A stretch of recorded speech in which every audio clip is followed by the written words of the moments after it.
Good evening to all. Welcome to Shri Satya ILT. ఈరోజు ఈ వీడియోలో మనం కొన్ని స్పోకెన్ వర్డ్స్ని నేర్చుకోవటం జరుగుతుంది. త్వరగా స్పోకెన్ వర్డ్స్ని నేర్చుకుంటూ స్పోకెన్ ఇంగ్లీష్ ప్రాక్టీస్ చేస్తూ త్వరగా నేర్చుకోవడానికి ప్రయత్నం చేయండి. ఈ స్పోకెన్ ఇంగ్లీష్ని త్వరగా నేర్చుకోవడానికి నేను మీకు కొన్ని టిప్స్ అంటే అడ్వైస్ సజెషన్స్ ఇస్తాను అని చెప్పాను. ఈ వీడియోని ఎవరు కూడా స్కిప్ చేయకుండా మొత్తం చూడండి. తప్పకుండా ఈ వీడియోలో మీకైతే ఒక అడ్వైస్ ఆర్ సజెషన్ మీకు దొరుకుతుంది, ఎలా త్వరగా నేర్చుకోవాలి ఈ స్పోకెన్ ఇంగ్లీష్ని అనేటువంటి విషయం మీద. సబ్స్క్రైబ్ చేసుకోవాల్సిన వాళ్ళు సబ్స్క్రైబ్ చేసుకోండి, వీడియోస్ని ఫాలో అవ్వండి, నేర్చుకోవడానికి ప్రయత్నం చేయండి. ఈ వీడియోలో మనం కొన్ని స్పోకెన్ వర్డ్స్ చూద్దాం. సో ఇక్కడ ఫస్ట్ వన్ సన్నీ. సన్నీ అంటే ఎండ, బాగా ఎండ ఉన్నటువంటి రోజుని సన్నీ డే అని అంటాం. బాగా ఎండ ఉంది, ఇట్స్ ఏ సన్నీ డే, బాగా ఎండగా ఉంది ఈరోజు. లేదంటే బాగా ప్రకాశవంతంగా, సూర్యుడు ఎప్పుడైతే ఎక్కువగా ప్రకాశవంతంగా ఉంటాడో, అప్పుడు లైటింగ్ ఎప్పుడైతే మనకి నేచర్లో ఎక్కువగా ఉంటుందో దాన్ని సన్నీ డే అని అంటాం. అంటే నాట్ ఏ క్లౌడీ డే, అంటే మేఘావృతం కాని ప్రకాశవంతమైనటువంటి ఎండ తీవ్రంగా ఉన్నటువంటి రోజుని సన్నీ డే అని మనం అంటాం.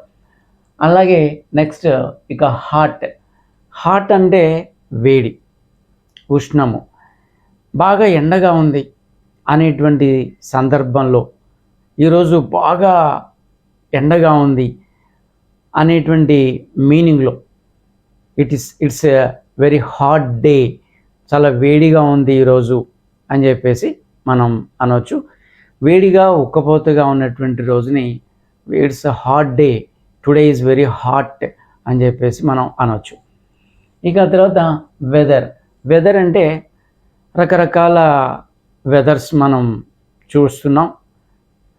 అంటే రైనీ సీజన్లో ఒక వెదర్ ఉంటుంది, అలాగే వింటర్ సీజన్లో ఒక వెదర్ ఉంటుంది, ఆటమ్ సీజన్లో, అలాగే సమ్మర్ సీజన్లో ఒక వెదర్ ఉంటుంది.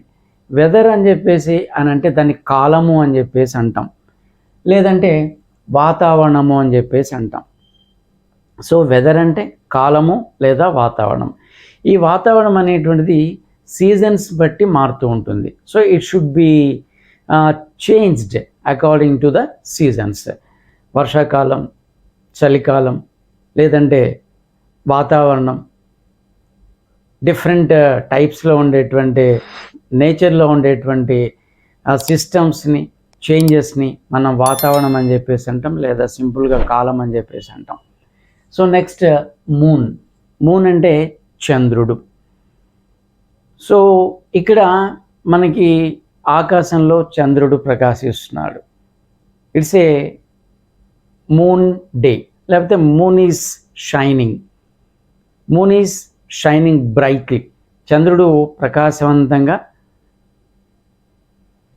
ప్రకాశించబడుతున్నాడు ఆకాశంలో. ఈ సందర్భంలో మనం ఆకాశంలో చంద్రుడు ఉన్నాడు అనేటువంటి మీనింగ్లో మూన్ అని వాడతాం. అలాగే మూన్ లైట్ అని అంటే వెన్నెల. జనరల్గా moon light comes from the moon. చంద్రుడి నుంచి మనకి వెన్నెల అనేటువంటిది వస్తుంది. ప్రకాశవంతమైనటువంటి వెన్నెల రాత్రుల్ని మనం మూన్ లైట్ అని అంటాం. సో అలాగే ఫుల్ మూన్ డే పౌర్ణమి. చంద్రుడు పూర్తిగా 15వ రోజు గుండ్రంగా ఉన్నటువంటి రోజుని, ప్రకాశవంతంగా ప్రకాశించేటువంటి రోజుని, దాన్ని ఫుల్ మూన్ డే అని అంటాము. అంటే దాన్ని మనం పౌర్ణమి లేదా పూర్ణిమ అని తెలుగులో అనటం జరుగుతుంది. Today is full moon day అంటే ఈరోజు పౌర్ణమి. Tomorrow is full moon day, రేపు పౌర్ణమి అని మనం ఈ స్పోకెన్లో మాటల్లో ఇట్లాంటి పదాలని ఉపయోగించవచ్చు. నెక్స్ట్ గుడ్ మార్నింగ్, శుభోదయం. అంటే ఇది ఒక ఎక్స్ప్రెషన్, ఒక పలకరింపు. మనం ఉదయాన్నే లేవంగానే ఎవరైనా కొత్తగా కనిపించినప్పుడు వాళ్ళకి గుడ్ మార్నింగ్ అని అంటాం. దాన్ని తెలుగులో శుభోదయం అని అంటాం. అది ఒక రకమైనటువంటి పలకరింపు.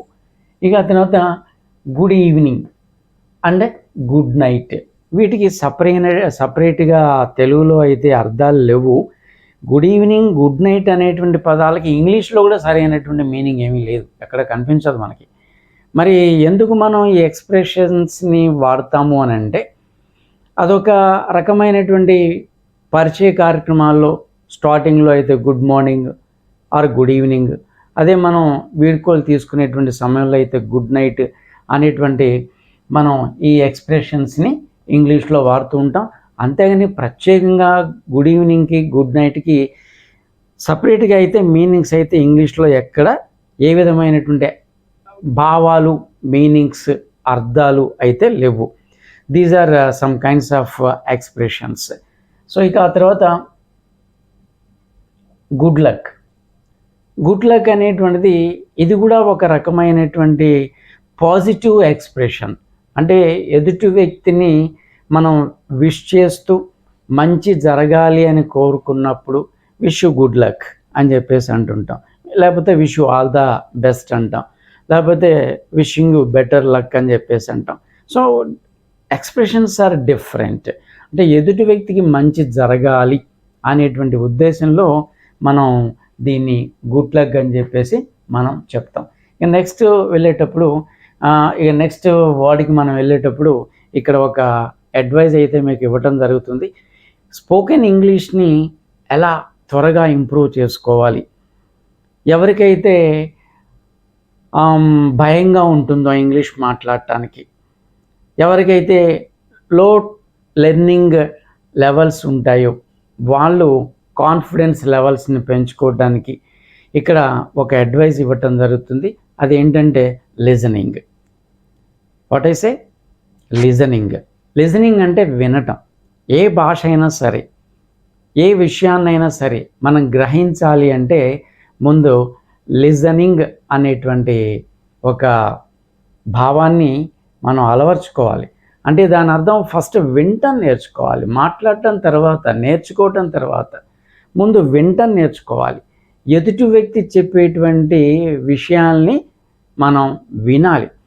చాలామంది ఏం చేస్తుంటారంటే ఎదుటి వ్యక్తి చెప్పేటువంటి మాటల్ని చెవుల్లో పడుతుంటాయి, కానీ దాని మీద కాన్సన్ట్రేషన్ లేకపోవటం వల్ల వాళ్ళు మాట్లాడేటువంటి పదాలు లేదా వాక్యాల వెనక ఉన్నటువంటి అర్థాన్ని, భావాన్ని అయితే వాళ్ళు గ్రహించరు. ఎందుకంటే because of not having concentration on those words or sentences. అలా వద్దు, అలా చేయకూడదు. ఇక్కడ దీని సిస్టంలో ఏంటంటే ఏ భాష అయినా సరే మనం నేర్చుకోవాలి అనుకున్నప్పుడు ఫస్ట్ స్కిల్ లిజనింగ్. దీన్ని మాత్రం మనం గుర్తుపెట్టుకోవాలి.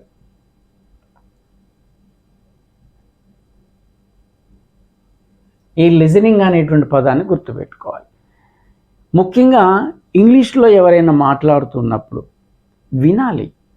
వాళ్ళు ఏం మాట్లాడుతున్నారు, ఎలా మాట్లాడుతున్నారు, వాళ్ళు మాట్లాడేటువంటి సెంటెన్స్ వెనుక ఉన్నటువంటి అర్థం ఏంటి అనేటువంటి విషయాల్ని గ్రహించడానికి మనం ప్రయత్నం చేయాలి. ఎందుకంటే వినటం ద్వారా కూడా మనం కొన్ని పదాలని నేర్చుకోవచ్చు. వినటం ద్వారా కొన్ని పదాలని నేర్చుకోవచ్చు. ఎదుటి వ్యక్తి ఏదైనా విషయం గురించి మాట్లాడేటప్పుడు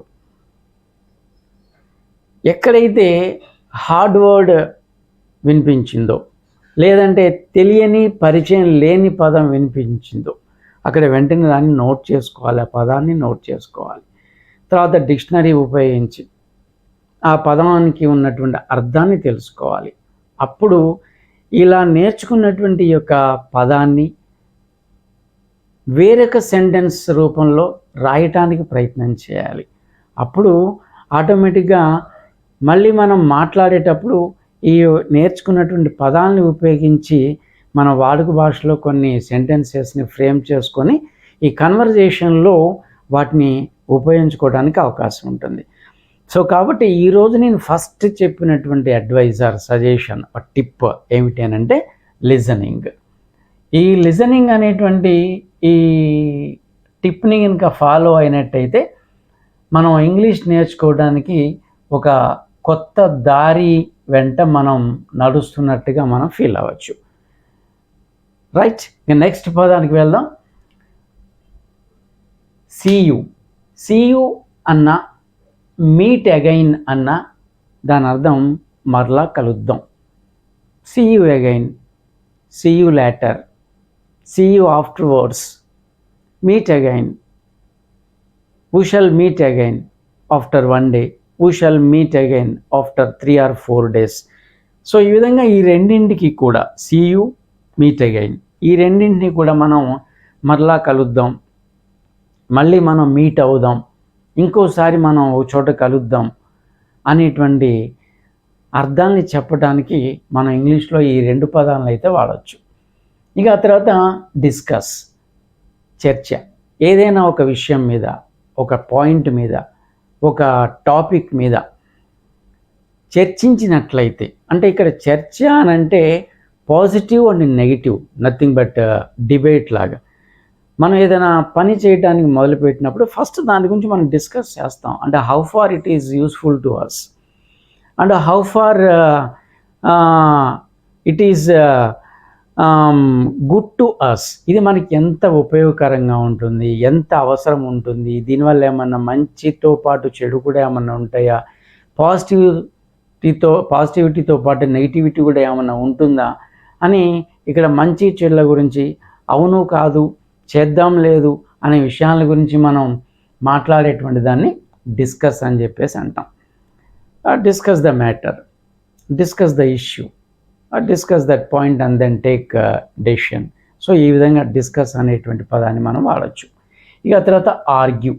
ఆర్గ్యూ అని అంటే ఎదుటి వ్యక్తిని ప్రశ్నించటం, లేదంటే ఒక విషయం మీద వాదించటం. ఎప్పుడైతే ఎదుటి వ్యక్తి చెప్పిన దానితో మనం ఏకీభవించలేదో అప్పుడు మనలో కొన్ని రకాలైనటువంటి అనుమానాలు వస్తాయి. ఆ అనుమానాలు ప్రశ్నల రూపంలో ఎదుటి వాళ్ళకి మనం సంధించడం జరుగుతుంది. అంటే just we should prefer to know some more information about that topic. So అట్లాంటి సందర్భంలో మనం ఎదుటి వ్యక్తితోని వాదించటం అయితే జరుగుతుంది, ఆర్గ్యూ చేయటం అయితే జరుగుతుంది. కాబట్టి దీన్ని మనం ఇంగ్లీష్లో ఆర్గ్యూ అంటాం. ఏ విధంగా అంటే డోంట్ ఆర్గ్యూ విత్ మీ, నాతో వాదించకు. ఈ పాయింట్లో దీన్ని వాడచ్చు. అలాగే డోంట్ ఆర్గ్యూ డీప్లీ, మరీ అంత లోతుగా వాదించకు. డోంట్ ఆర్గ్యూ విత్ హిమ్, అతనితో వాదించకు. సో ఈ విధంగా దేన్ని కూడా మనం తర్కించొద్దు, ప్రశ్నించొద్దు, వాదించొద్దు అనేటువంటి మీనింగ్లో దీన్ని వాడచ్చు. అంటే కేవలం నెగిటివ్ సెన్స్లోనే కాదు, పాజిటివ్ సెన్స్లో కూడా ఈ ఆర్గ్యూ అనేటువంటి పదాన్ని మనం ఉపయోగించవచ్చు. Okay, we shall take an argument about this matter, అంటే దీని గురించి మనం చర్చిద్దాం అనేటువంటి అర్థం దీనిది. ఇక ఆ తర్వాత యాక్సెప్ట్, అగ్రీ. యాక్సెప్ట్ అన్నా అగ్రీ అన్నా కూడా దీని అర్థం మనం అంగీకారం తెలియచేయటం, లేకపోతే మన యొక్క ఆమోదాన్ని తెలియచేయటం. అంగీకరించటం లేదా అంగీకారం తెలియచేయటం, లేదంటే ఆమోదం తెలియచేయటం. దీన్ని యాక్సెప్ట్ అని లేకపోతే అగ్రీ అని అనవచ్చు. Okay, I accept with your argument, right, I agree with you, నీతో నేను ఏకీభవిస్తున్నా, నీ టాపిక్ని ఏదైతే నువ్వు చెప్తున్నావో దానికి నేను నా అంగీకారం తెలియజేస్తున్నా, నా ఆమోదాన్ని తెలియజేస్తున్నా. సో ఇట్లాంటి విషయాల్లో మనం ఇందులో దేన్నైనా ఉపయోగించవచ్చు. అలాగే కంక్లూడ్ అంటే ముగించేయటం, అంటే కమ్ టు కంక్లూజన్. ఒక విషయం మీద చివరి వరకు రావటం, కంక్లూడ్ చేయటం, అంటే దాన్ని అక్కడితోనే ముగించటం. అదర్వైజ్ టేకింగ్ ఎ డెసిషన్, అంటే ఒక స్టెబిలిటీ కండిషన్కి రావటం, అంటే ఒక నిశ్చయానికి రావటం. ఈ రెండిట్లో మనం దేన్నైనా ఉపయోగించవచ్చు. ఓకే, కమ్ టు కంక్లూడ్, లేకపోతే right, I conclude this matter, ఇక్కడితో నేను ఈ విషయాన్ని ముగిస్తున్నాను. ఐ కంక్లూడ్ దట్ ఆర్గ్యుమెంట్, ఆ ఆర్గ్యుమెంట్ని ఇక్కడితో నేను ముగిస్తున్నాను. సో ఇట్లాంటి సందర్భాల్లో ఏదైనా ఒక విషయాన్ని ఇక పూర్తిగా చివరి వరకు, ఆఖరి వరకు తీసుకొచ్చి ఒక నిర్ణయానికి అది పాజిటివ్ అయి ఉండొచ్చు, నెగిటివ్ అయి ఉండొచ్చు. ఒక నిర్ణయానికి వచ్చి ఇక ఆ విషయాన్ని అక్కడితో మనం వదిలేసినప్పుడు దాన్ని కంక్లూడ్ అని అనొచ్చు. Next advice. అడ్వైస్ అనేటువంటిది సలహా.